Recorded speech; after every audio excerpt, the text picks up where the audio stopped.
All right, so we finished up before with low single whip.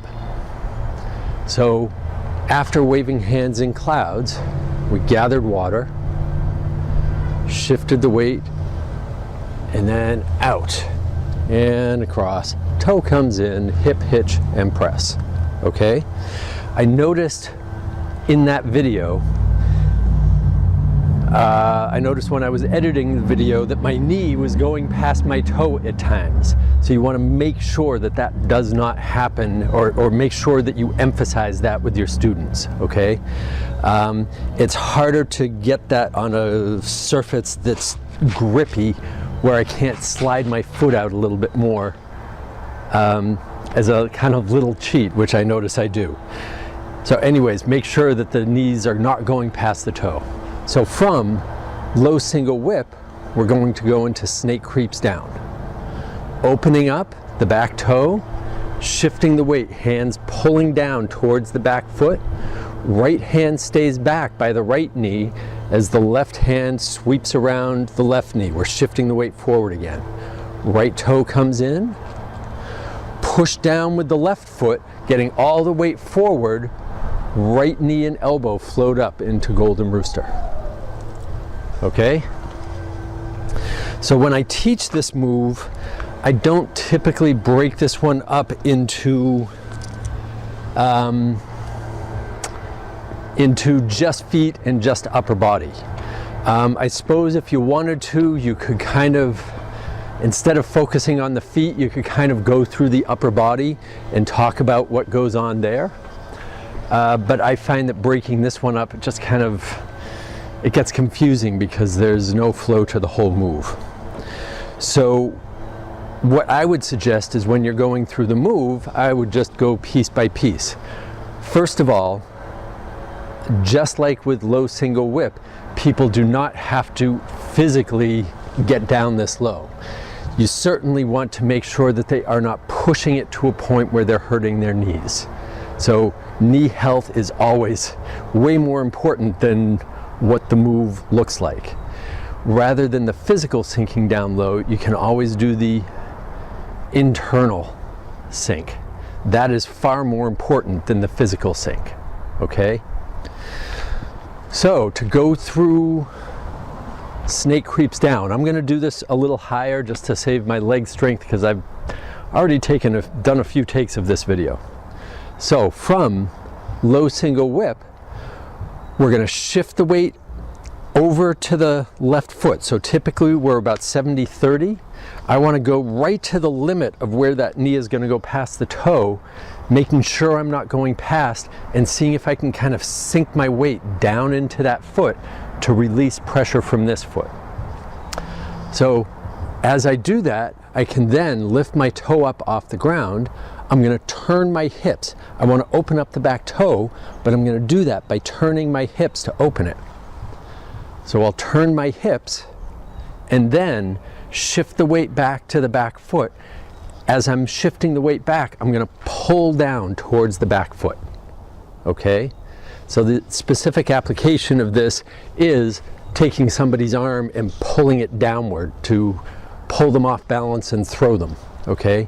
If you want to, you can use the image of a ship's rope, which I often use for some reason, mostly because I picture it as being thick. So pulling down towards the back foot.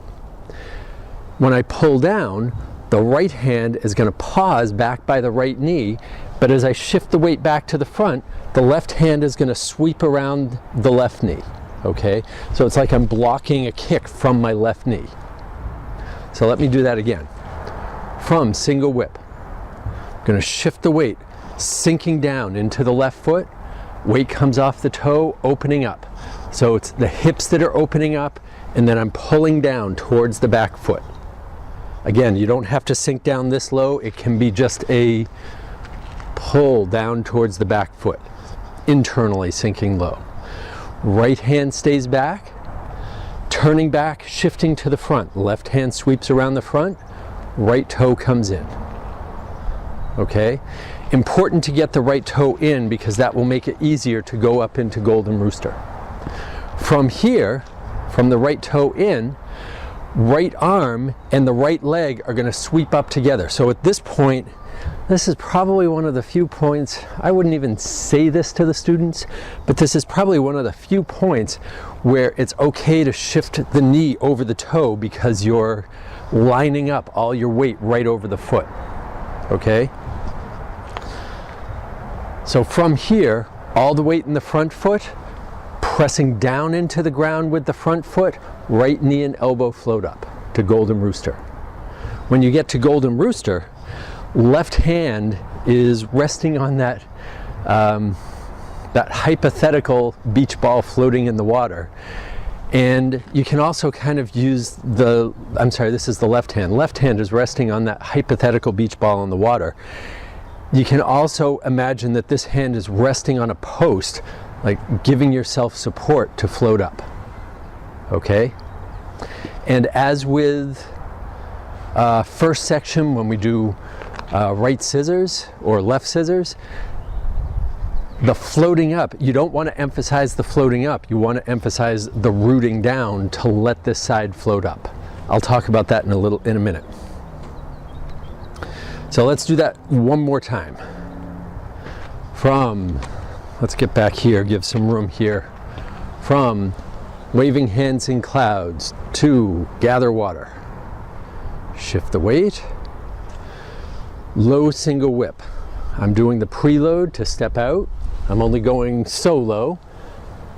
Opening up. Right toe turns in with the hips. Left hip does its hitch to press. And my knee just went over my toe again. Snake creeps down. So from here, sinking into the front foot to open up the back toe, opening up the hips. Shifting back, pulling down towards the back foot. Right hand is going to stay back by the right knee. Left hand sweeps around the front, past the left knee. Turn the hips again, right toe comes in. Push down into the ground. So we want to get that feeling of projecting down into the ground to let the right knee and elbow float up to Golden Rooster. And then we're going to do Golden Rooster on the other side. So we're just going to step to the side, shift the weight. So let me do this in more real time. Step to the side, projecting down, left knee and elbow float up. Okay?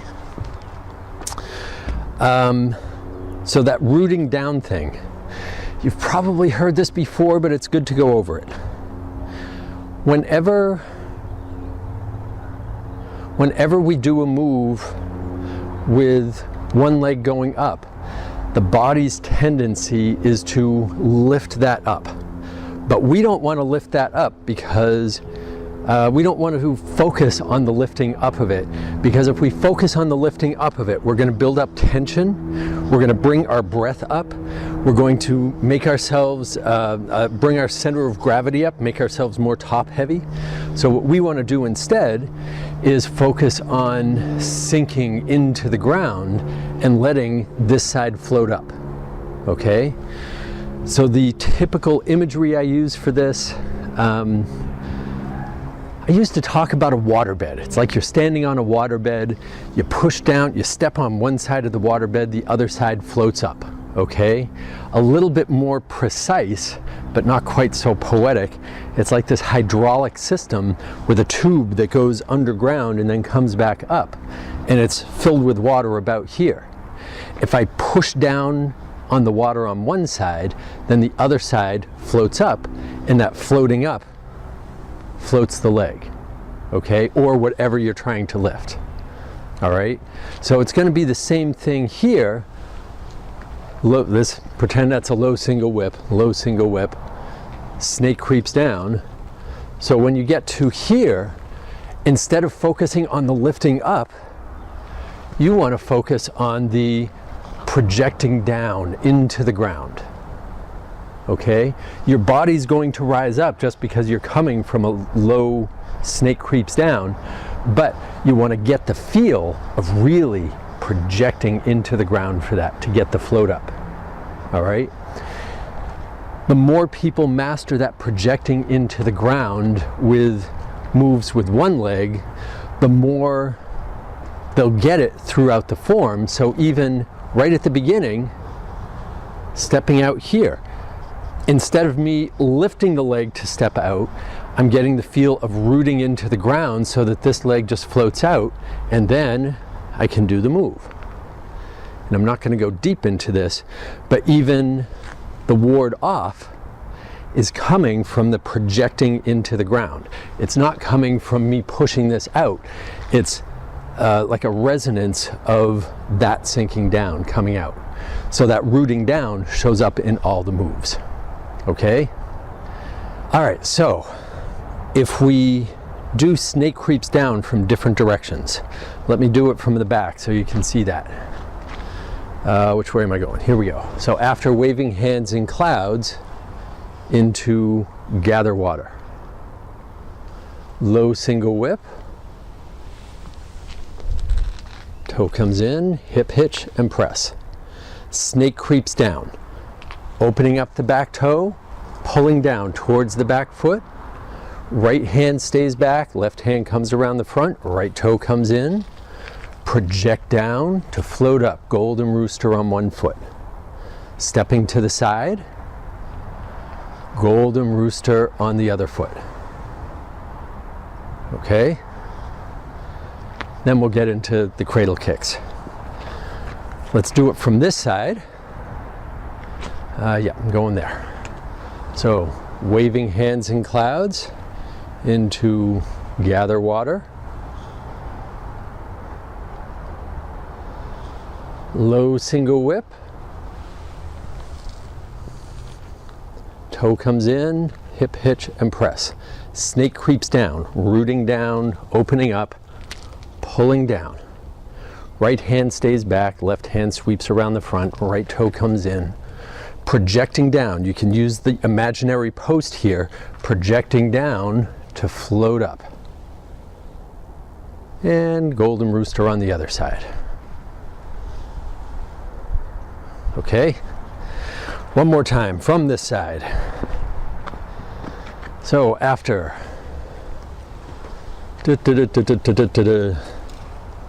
gather water,